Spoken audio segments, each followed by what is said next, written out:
this charter has been adopted in 2006 during the Ministerial Conference on Counteracting Obesity, and a very important pillar of this charter is, of course, the promotion of physical activity. Then, as a follow-up on this conference and also as an outcome of this charter, our office has developed the European Action Plan for Food and Nutrition. Although it's not very obvious from the title, physical activity is a very important core component in this action plan for the European region. Then next to that you see the Steps to Health document. This document is a European framework to promote physical activity for health, and I think it can be seen as a blueprint for different countries and different policymakers to start working with the development and implementation of actions and policies in promoting physical activity. And then just behind that you see the booklet Physical Activity and Health in Europe. And this booklet basically sums up all the evidence for action in the European region, and it gives various concrete and good examples for different settings and for different sectors to work with. Well, altogether, those documents form our mandate, as I said before, and very important, they all strongly encourage member states to develop and implement policies on physical activity for health. So that brings me to the question why it is so important for individual countries to develop a policy on physical activity or to include the promotion of physical activity in other policy documents. I think there are many good reasons. A few of them I've summed up on this slide. Well, I think for the formulation or through the formulation of a national policy on physical activity, the topic can get more visibility and can get more visibility on the political level, and therewith I think it puts forward recognition and commitment of the topic on national and political level. A national physical activity policy gives us common objectives and strategies for the different involved stakeholders. It can furthermore provide us with the different tools and the different actions that should be undertaken to promote physical activity.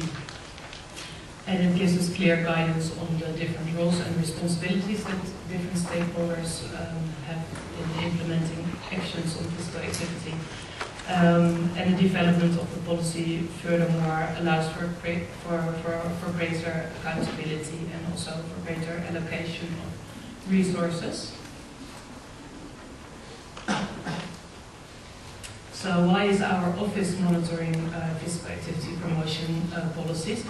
Well, actually over the past few years it has been part of our mandate, and we did this to directly monitor the commitments that have been made by the different member states by adopting the European Charter on Counteracting Obesity and also by adopting the global strategy. Monitoring policies is one of our core businesses, and basically because it makes us better understand where countries are, and also it helps us to better support countries in reaching their goals and in facing their challenges in the field of physical activity promotion.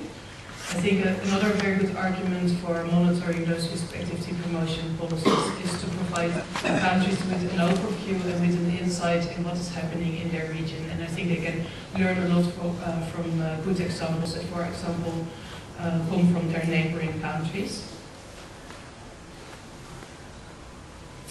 So that's enough about the background, why we think that physical activity policies are important and why we monitor the developments with regard to physical activity policies. We'll now tell you a little bit on how we collected this policy information, and also I will give you some of the outcomes.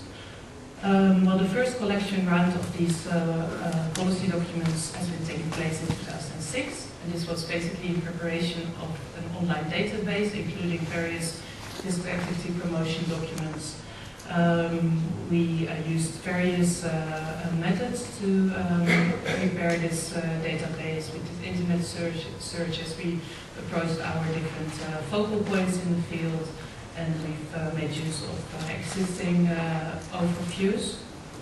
Well, this inventory was launched also in 2006 during the ministerial conference that I spoke about before, and back then it included 76 documents of in total 22 European countries. In 2007 and 2008, additional information was retrieved, and basically by individual reports of the national focal points that we have in all the European member states. Well, of course, for this exercise, we needed a definition of what we think a fiscal activity policy document is. This is the definition that we used for getting our overview together. A fiscal activity policy document is a written document that contains a specific strategy and defines specific goals and objectives on fiscal activity promotion. And a document that should be issued by part of the public administration. So here are a few messages on the results. In total, up to date, we've identified 170 policy documents. You can see that there's a considerable increase related to 2006, when we identified 76 documents. This policy information comes from, in total, 41 European countries, and most of those identified policy documents are national ones. There are a few exceptions, for example, Belgium, Ireland, and the United Kingdom. This is mainly due to the fact that they have a decentralization of their governments. Well, in terms of institutional involvement, most of the documents that we have identified come from the Ministry of Health. We've also seen other issuing bodies such as Ministries of Social Affairs, Ministries of Education, Transport, Environment, Ministry of Culture, and there's also several national institutions that have issued policy documents.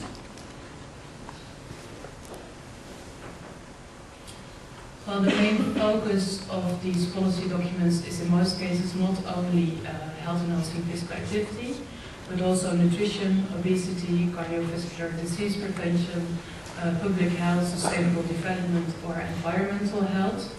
And to which extent physical activity was addressed in those policy documents depends on the type of policy document. For example, in a public health strategy, physical activity promotion is mostly only addressed in a very generic way. Well, if you have a policy document that is totally devoted to physical activity, of course there is a more in-depth description of the different goals that they have and the timeline and the strategies that they want to employ to make people more active.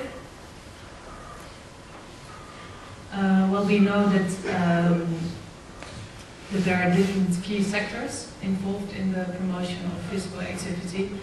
I think for the policies on physical activity promotions, we shouldn't only look at sport and health, but there's also other sectors in which the promotion of physical activity is integrated, such as transport, education, and environment.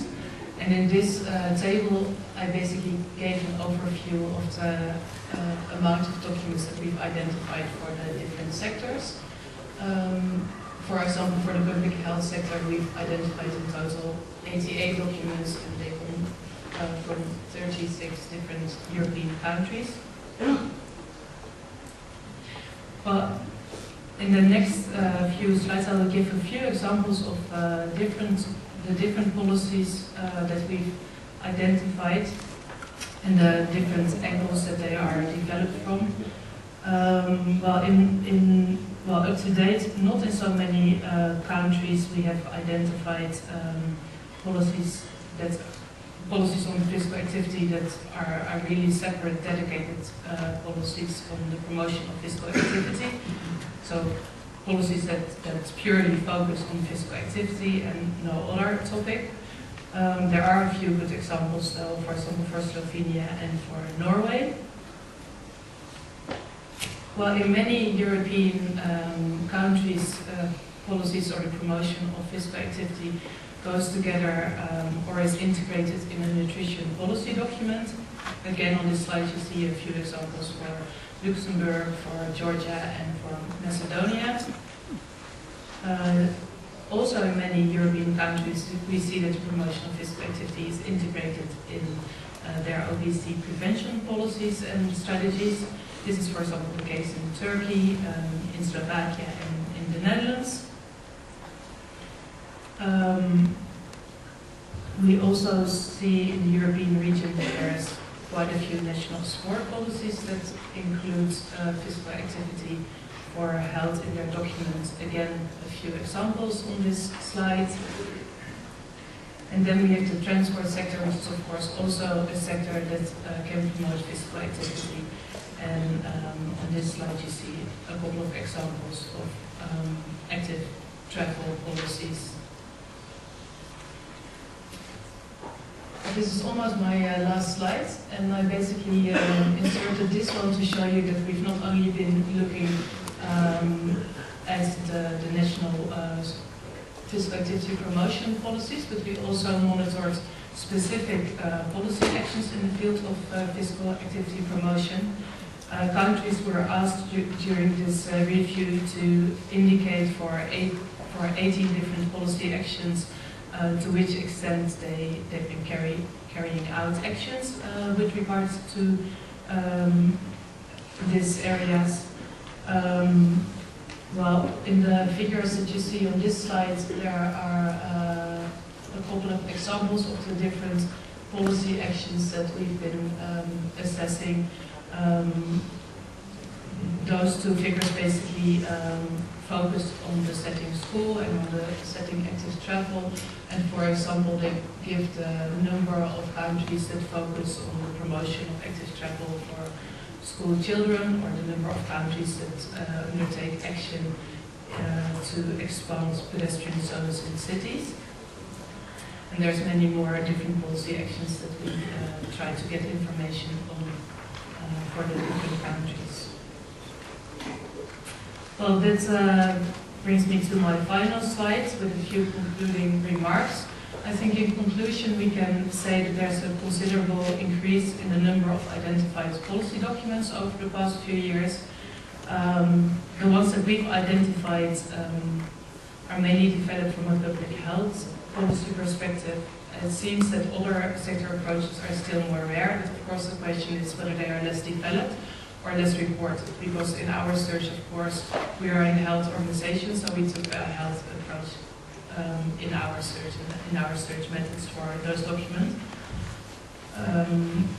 We've also observed that in many cases physical activity promotion is part of a more overarching public health strategy, or is part of a more specific nutrition or obesity strategy, and actually not many policy documents have been identified that only focus on health enhancing physical activity.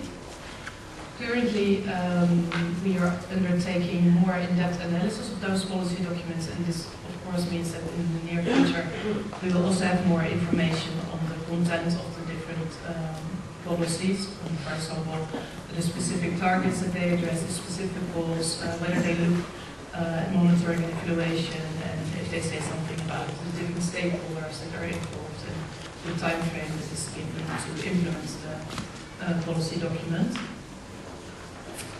Well, then I would like to thank you for your attention, for listening to this presentation, and I look very much forward to discuss the topics that I've just presented a little more in depth, and also, of course, to the discussions and projects that we'll have over the next days. Thanks.